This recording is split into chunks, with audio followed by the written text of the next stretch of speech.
quiero pedirle disculpas en mi nombre y en nombre de toda la sala por el hecho de haber tenido que esperar durante toda la mañana y empezar ahora el interrogatorio por la tarde. No hay problema. La razón fundamental se deriva de la imprevisibilidad en muchas ocasiones de la extensión del interrogatorio. Así que queremos dejar constancia de nuestras disculpas. Ya sabe que ha sido citado a esta sala como testigo a raíz de una petición en esta línea del ejercicio, de la acción popular. Sabe usted que tiene el deber de contestar, tiene además el deber de prestar juramento o promesa de decir la verdad. ¿Jura o promete decir la verdad? Prometo decir la verdad. Mire, la ley exige que usted se identifique por su nombre, apellidos, profesión, estado. Muy bien, soy Roger Torrent Ramió, soy politólogo, he sido durante 11 años alcalde de mi municipio, en estos momentos soy presidente del Parlamento de Cataluña, estoy casado y tengo 39 años. ¿Tiene usted una relación de parentesco, de consanguinidad, de afinidad, de amistad, de enemistad con alguno de los acusados que le impida o que filtre su deber de decir verdad? Soy, aparte de compañero, amigo de alguno de los acusados, pero esto no me impide decir la verdad. Muy bien. Entonces, si es tan amable, conteste a la... Si me permite, sí, dígame, presidente, una cuestión de carácter previo que creo que es del interés de la sala. En primer lugar, decir que 11 de los 12 acusados son o han sido diputados del Parlamento de Cataluña y el hecho que estén en prisión provisional supone una grave distorsión del normal funcionamiento de la Cámara. Y a la vez también quiero manifestar mi preocupación por el hecho de que ellos estén sentados en el banco de los acusados y la extrema derecha ejerza de acción popular en este juicio. Bien. Ya sabe que eso ha quedado debidamente grabado. Muy bien. Y en cualquier caso, responda por favor a las preguntas de la acusación popular. Con la venia del excelentísimo señor presidente de la sala. Señor Torrent, ¿desde qué fecha fue usted presidente de la mesa? ¿Desde qué fecha fue presidente de la mesa? Es presidente de la mesa y del Parlamento. ¿Y desde qué fecha fue miembro del grupo parlamentario Juntos por el Sí? Pues soy presidente del Parlamento de Cataluña desde el 17 de enero del 2018 y anteriormente fui portavoz adjunto del grupo parlamentario de Junts per Catalunya, la legislatura que va del 2015 al 21 de diciembre de 2017. Bien, como presidente de la mesa, ¿cuáles son las razones para inadmitir una iniciativa parlamentaria? Bien, pues no hay razones. De hecho, no se puede inadmitir una iniciativa parlamentaria. Cualquier presidente o presidenta del Parlamento de Cataluña que impidiera la normal tramitación de una iniciativa parlamentaria, lo que estaría haciendo sería censurar, limitar el derecho de los grupos parlamentarios, el ius officium de los diputados y las diputadas y, por lo tanto, la capacidad de iniciativa política, es decir, de representación política de los grupos parlamentarios. Por lo tanto, un presidente, una presidenta del Parlamento de Cataluña nunca puede limitar, censurar esta libertad de expresión de los grupos parlamentarios. Y esto porque, de alguna manera, enlaza con el artículo 23 de la Constitución española, que protege el derecho a participación política, por lo tanto, protege también el derecho de los grupos parlamentarios a hacer sus propuestas políticas y, además, estas propuestas políticas se admiten a trámite en la mesa en un determinado momento, pero al final, cuando se votan, cuando pasa todo el proceso parlamentario, son producto de enmiendas, de transacciones, de debate y, por lo tanto, la propuesta final a veces nada tiene que ver con la inicial. Por lo tanto, insisto, un presidente del Parlamento de Cataluña nunca puede limitar el derecho de los grupos parlamentarios. Mire, le pregunto esto porque quien fuera presidente del Parlamento, igual que usted, el señor Benach, nos dijo que había una serie de razones por las cuales inadmitieron diferentes iniciativas parlamentarias. En el presidente Benach, en su momento, pues supongo que explicó cuáles eran las circunstancias en su mesa. En todo caso, con carácter general, insisto en la idea, no hay propuestas de grupos parlamentarios que se puedan censurar, nunca las hemos censurado, nunca las ha censurado los presidentes que me han precedido, particularmente tampoco nunca las ha censurado la presidenta Forcadell. De hecho, yo en su lugar hubiera hecho exactamente lo mismo, es decir, proteger el parlamentarismo, proteger el derecho de participación de los grupos políticos, y lo que es evidente también es que en el caso de las iniciativas legislativas populares tiene que haber una concordancia con las atribuciones, con las competencias que tiene atribuidas el Parlamento de Cataluña y el Gobierno de la Generalitat de Cataluña, y supongo que se refiere a este caso. Pero en el caso de una propuesta ordinaria por parte de un grupo parlamentario, nunca se puede limitar arbitrariamente, porque si no,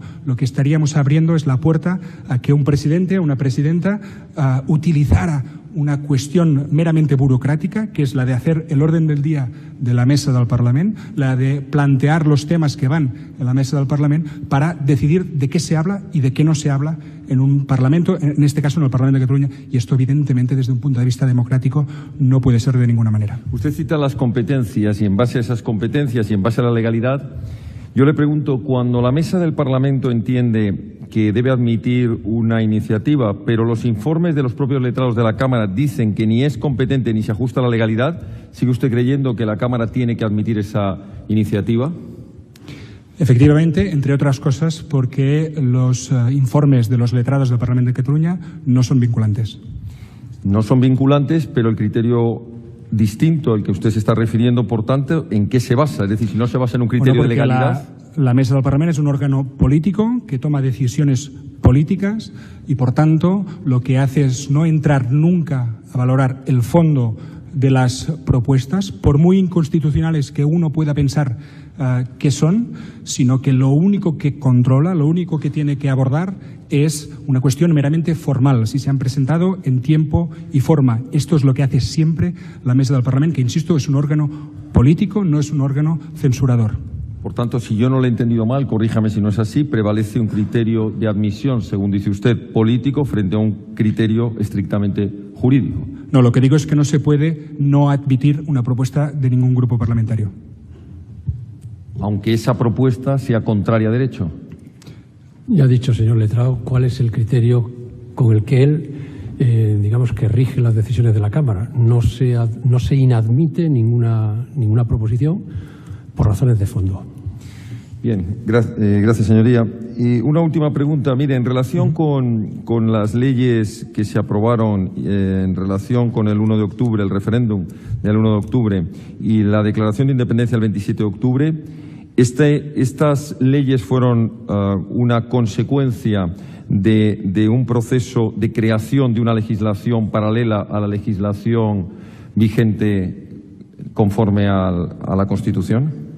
Bien, no sé si he entendido mucho la pregunta o la reflexión que me ha hecho. En todo caso, las leyes aprobadas en los plenos del 6 y 7 de septiembre, es decir, la ley del referéndum y la ley de transitoriedad, eran leyes que emanaban de la voluntad mayoritaria de los diputados y las diputadas de la Cámara, que pidieron a través de algunos grupos parlamentarios que pudieran verse en el Pleno del Parlamento, a través del que entonces era el artículo 81.3 del Reglamento del Parlamento de Cataluña, se modificó el orden del día, se vieron esas leyes, unas leyes que lo que planteaban es la posibilidad a la cual no vamos a renunciar nunca. Tengan presente que no vamos a renunciar nunca a la voluntad mayoritaria en Cataluña de los catalanes y las catalanas a decidir nuestro futuro.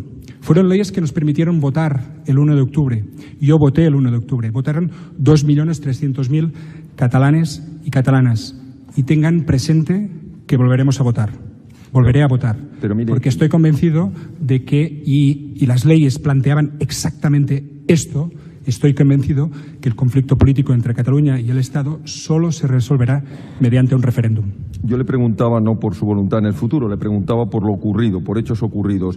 La pregunta concreta es, ¿esas leyes tenían como finalidad la creación de una legislación paralela en sustitución de la legislación constitucional vigente? Esa es la pregunta que ha hecho con anterioridad y él ha dado una respuesta en un determinado sentido. En consecuencia, yo creo que sería conveniente una nueva pregunta, porque fíjese, señor letrado, que repite exactamente la misma pregunta que había formulado con anterioridad. así es, señoría. Es que no le había entendido, discúlpeme si ha sido error mío, pero no le he entendido si es sí o no. Nos ha dicho lo que haría en caso de que en el futuro se volviera a convocar un referéndum. No lo he entendido. Ahí está la respuesta y la sala valorará ya en su momento la respuesta en conexión con la pregunta tal y como fue formulada. Pues ahora sí, la última pregunta. ¿La finalidad de todas esas leyes era la declaración de la independencia de una parte del territorio español?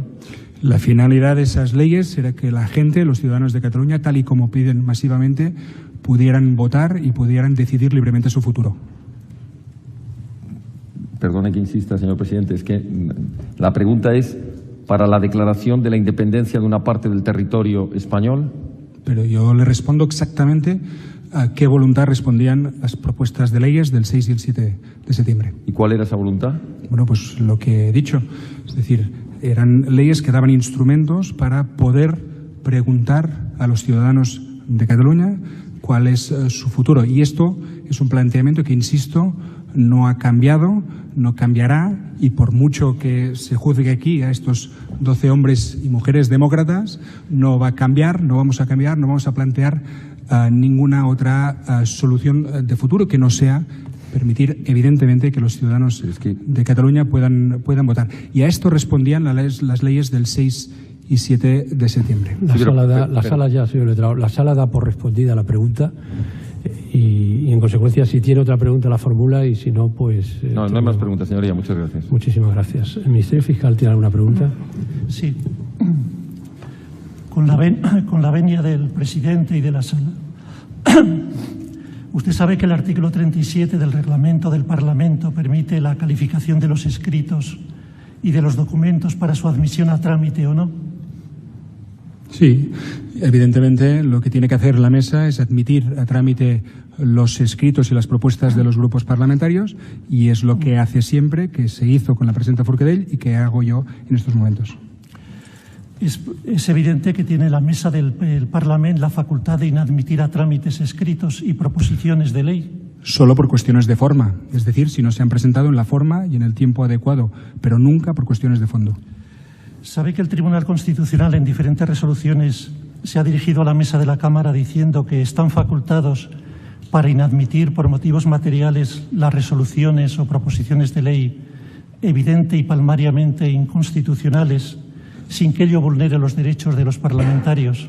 Lo que supondría convertir a la mesa del Parlamento de Cataluña en un órgano censor, que creo que el conjunto de demócratas, no solo catalanes o catalanas, sean independentistas o no, el conjunto de los demócratas no podemos permitir en ningún momento. Y en todo caso, advertir de una cosa que comentaba antes: las propuestas que se hacen a la mesa del Parlamento no son finalmente las que se votan en el Pleno del Parlamento de Cataluña, entre otras cosas porque los grupos pueden participar de este debate político que provoca cualquier propuesta de los grupos parlamentarios. Un debate político que es esencial desde el punto de vista del parlamentarismo. Es decir, nosotros no podemos no solo censurar la propuesta que hace un grupo, sino no podemos censurar que el resto de los grupos parlamentarios hagan propuestas o debatan alrededor de la propuesta que ha hecho uno de los grupos parlamentarios. Conoce que existen dos precedentes en 2009 y 2010 de la inadmisión a trámite de leyes sobre el referéndum para las proposiciones de ley de referéndum en Cataluña.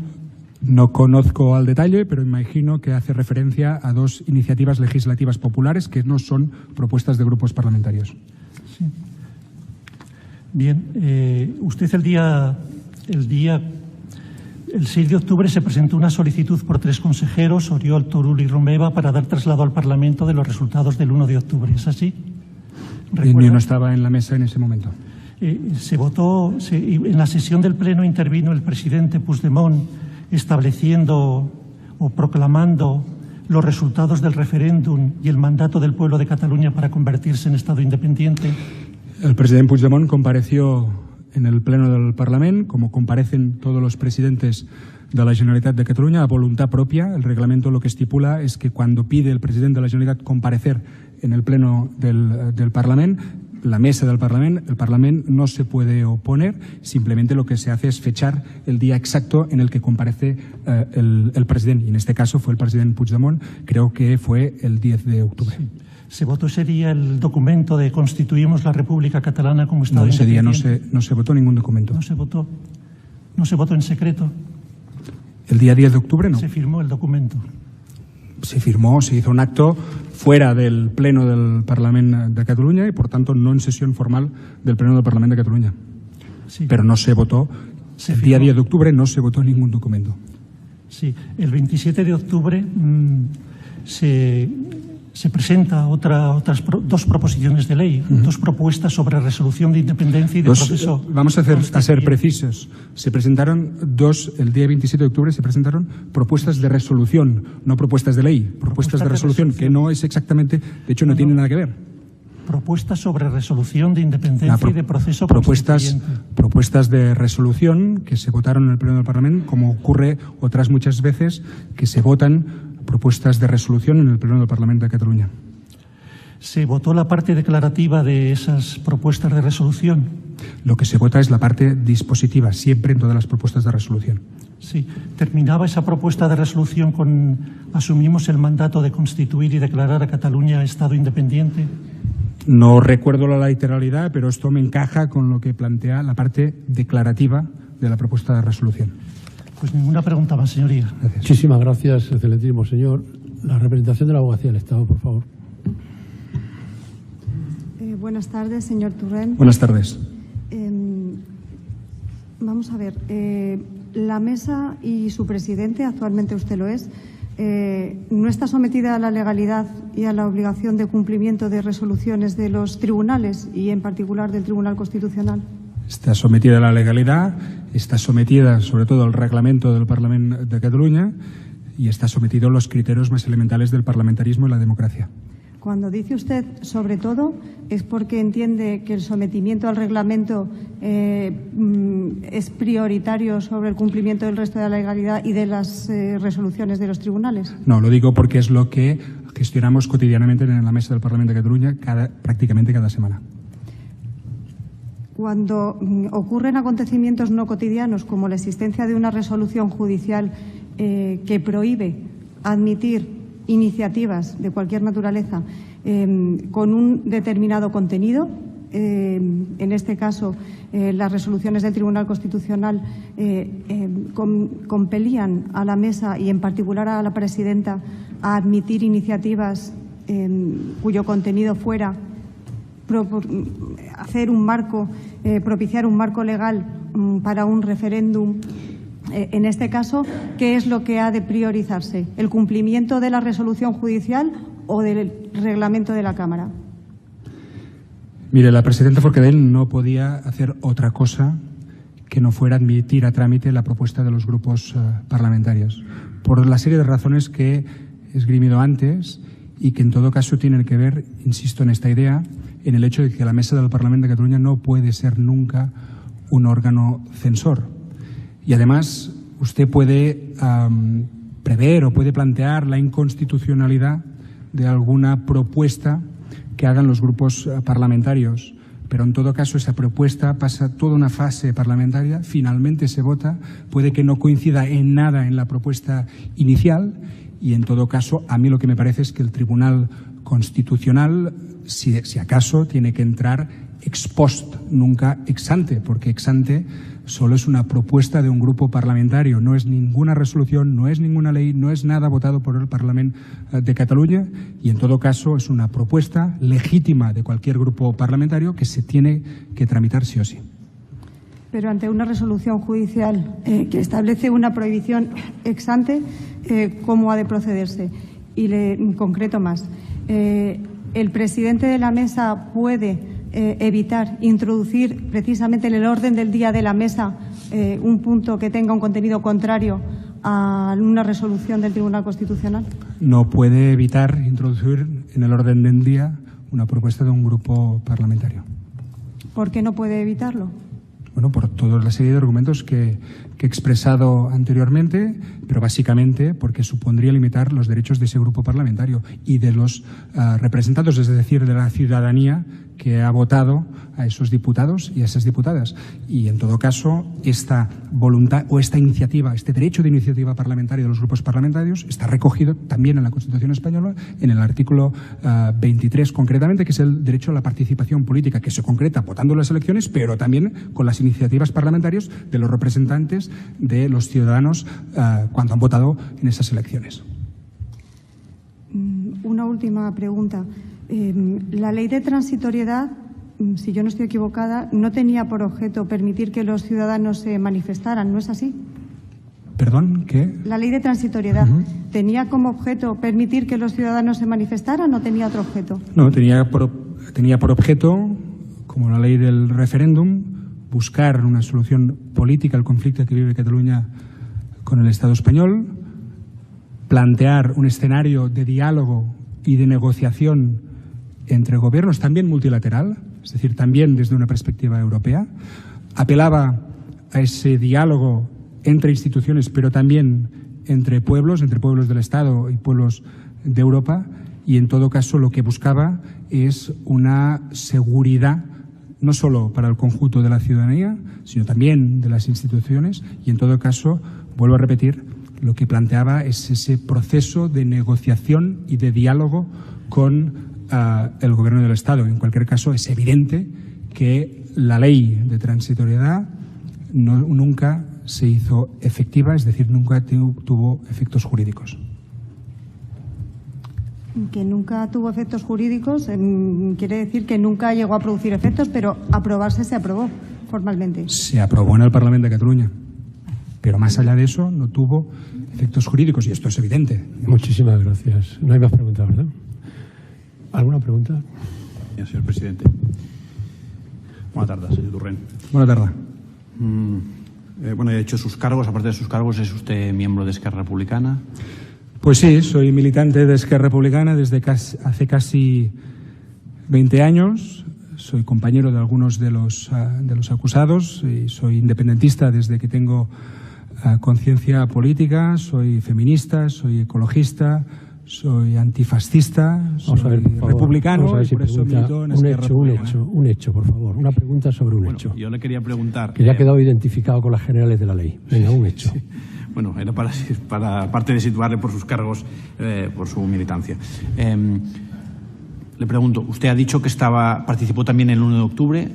Yo participé en el 1 de octubre, también estuve el 20 de septiembre, el 6 y 7 de septiembre, el 27 de octubre, ya fuera en mi condición de representante político, es decir, de representante de la ciudadanía de Cataluña, o ya fuera en mi condición de ciudadano y, por tanto, ejerciendo legítimamente mi derecho a la protesta y a la manifestación como el de cualquier otro ciudadano. De hecho, si de lo que se acusa a los acusados es de haber organizado un referéndum o de haberse manifestado, aquí tendríamos que ser miles, porque fuimos miles los que participamos de todos estos hechos que hoy se enjuician. Por lo tanto, hoy en el banco de los acusados tendríamos que sentarnos miles de catalanes y catalanas, yo el primero.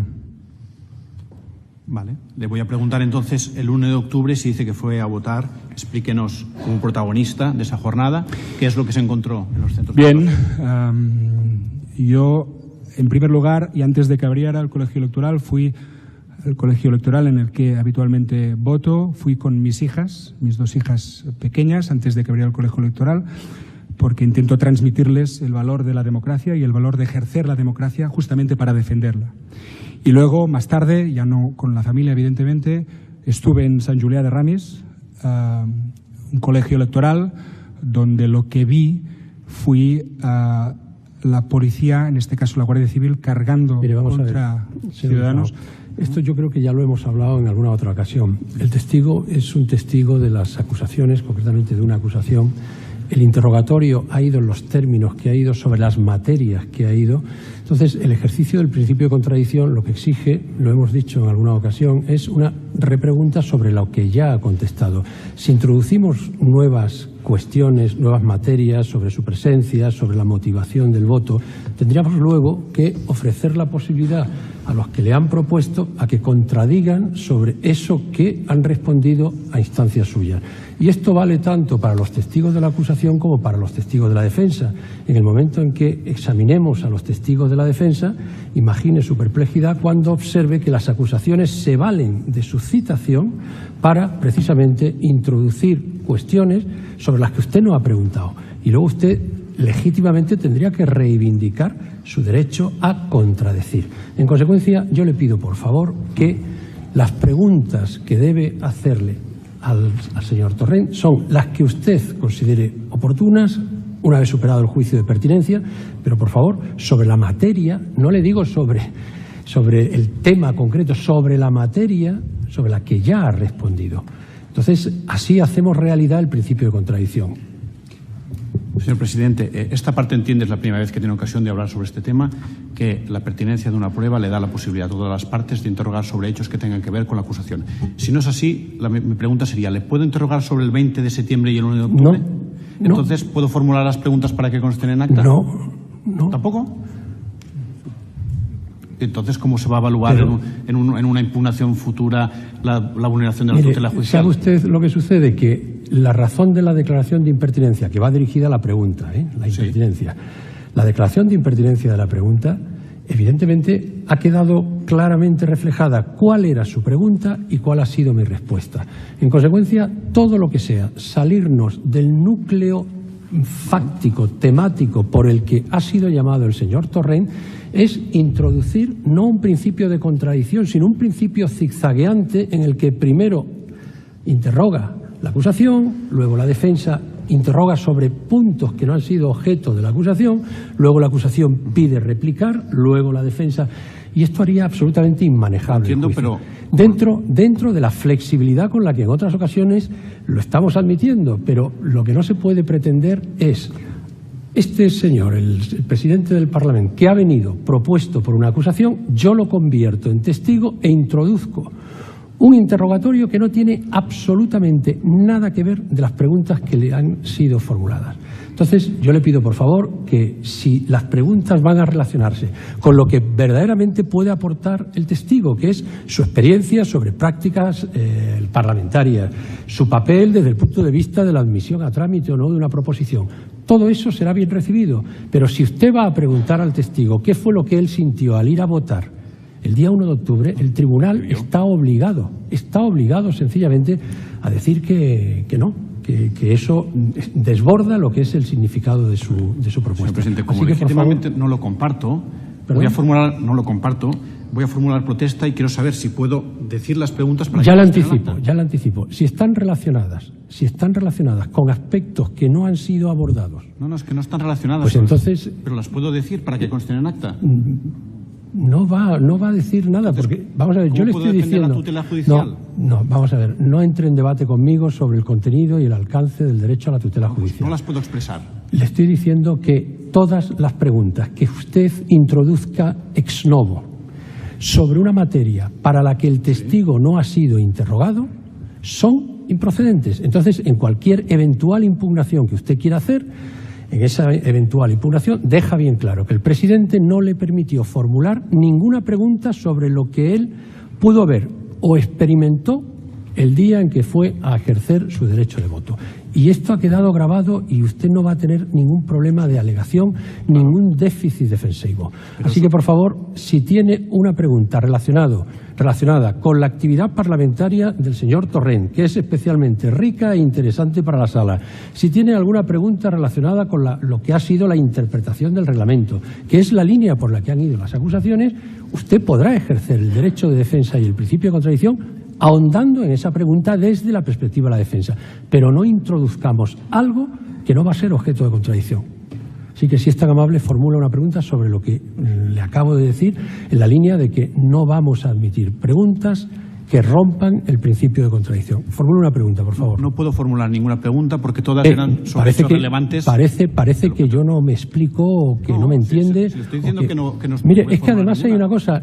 Yo no puedo entrar en discusión con usted. No puedo entrar en discusión con usted. En el momento en el que yo le he dicho que no va a ser posible constar en acta protestas sobre preguntas que ya le anticipo que ninguna de ellas va a superar el juicio de pertinencia si se refieren a cuestiones distintas de la experiencia parlamentaria del señor Torrent, ya está, ya se ha dejado. Y no me discuta. Por eso le estoy confirmando que no tengo ninguna pregunta. Pero si yo no necesito la confirmación de mis decisiones por usted. No, téngalo bien claro. Que no tengo más preguntas. Bueno, pues si no hay más preguntas, se ha acabado. Y por favor, si alguien quiere hacer alguna otra pregunta. Con la venia de la excelentísima sala. Hola, buenas tardes. Señor Torrent, yo le quiero preguntar por el 27 de octubre si se acuerda si dos grupos parlamentarios solicitaron mediante enmiendas la publicación de las resoluciones. Sí, creo recordar que sí, que 2 grupos parlamentarios lo pidieron y también que la mesa del Parlamento decidió no publicarlas. De acuerdo. ¿Finalmente se publicaron en el DOC o en el boletín del Parlamento? No. No hay más preguntas, gracias. ¿Hay alguna otra pregunta? Diga. Con la venia de la sala, esta parte no quiere hacer ninguna pregunta, pero sí que quiere que conste en acta, por favor, que la pertinencia de la prueba. Escúcheme un momentito, escúcheme una cosa. La constancia en acta de la protesta no hace falta que la insistamos porque se está grabando. A mayor abundamiento, lo que le está preguntando, se ha pretendido preguntar, escúcheme un segundito, no me interrumpa, lo que se le está intentando preguntar es sobre cuestiones de cuando el señor Torrent no era presidente y ha venido aquí en calidad de presidente para ilustrar acerca del contenido de la actividad parlamentaria y si el presidente del Parlamento puede o no puede, de acuerdo con la práctica parlamentaria, rechazar o admitir o inadmitir una determinada proposición. Si usted lo que quiere es sumarse a la protesta... No quiero sumarme. Quiero simplemente que quede constancia en acta que la pertinencia de la prueba que expresamente declaró la acusación popular no era sobre la actividad. En concreto, y eso es lo que quiero que quede constancia, la pertinencia de la prueba por la cual el tribunal admitió este testigo era que viniera este señor a declarar como diputado del Parlamento de Cataluña el 1 de octubre del 2017 para que declare... Escúcheme, permítame. No le permito. Hay un pequeño error, está incurriendo en un error.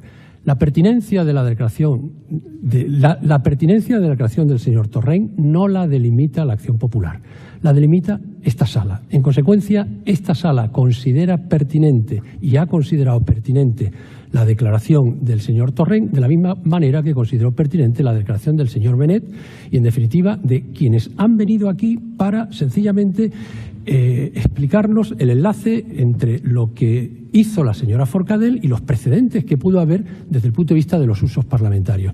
Todo lo que se salga de ahí, diga lo que diga la glosa de la acción popular y no ponga cara de sorpresa, que usted sabe perfectamente que tengo razón. Venga, ¿tiene más preguntas o no? Vale. Dado por las acusaciones, el interrogatorio que se había declarado pertinente por parte de Vox y que no. Y además, otra cosa, que Vox, la pregunta que quería hacerle al testigo no se la ha formulado. Correcto. A ver, ¿hay alguna otra pregunta, por favor? Sí, con la venia de la sala. La intención de esta defensa era interrogar al señor Torrent respecto de los hechos del 20 de septiembre en que estuvo presente y constan los atestados policiales. Si no se permiten hacer preguntas sobre el 20 de septiembre, entiendo que en este juicio estamos para averiguar la realidad de los hechos o la verdad material. Mire, y tenemos delante un testigo de unos hechos que son objeto de acusación. Si la sala no permite interrogatorios respecto al 20 de septiembre, no es esto. Mire, la sala es la primera interesada, como usted comprenderá, la sala es la primera interesada y constitucionalmente obligada a conocer qué es lo que pasó y al esclarecimiento de los hechos y a la traducción jurídica de estos hechos. Pero si usted tenía tanto interés en lo que podía aportar el señor Torrent, no respecto de su aportación parlamentaria, sino respecto de lo que vio y percibió por sus sentidos el día 20 de septiembre, usted lo podía haber propuesto. Sin embargo, no lo propuso como testigo. En consecuencia, ese interés sobrevenido es lo que a nosotros nos lleva ahora a decir sencillamente que no, que cualquier pregunta relacionada con lo que excede de su conocimiento de los usos parlamentarios se va a declarar impertinente. Y me gustaría y le gustaría a la sala no tener que emprender tantos esfuerzos en simplemente llevar la ordenación del juicio. Esto es tan sencillo como aceptar el juicio de impertinencia y seguir a otra cosa. Así que, por favor, si tienen alguna pregunta, la formulan y si no, pasamos a otro testigo. ¿No tienen ninguna pregunta? Bien, pues señor Torrent, si usted es tan amable, recoja el carnet y le vuelvo a reiterar las disculpas por el retraso.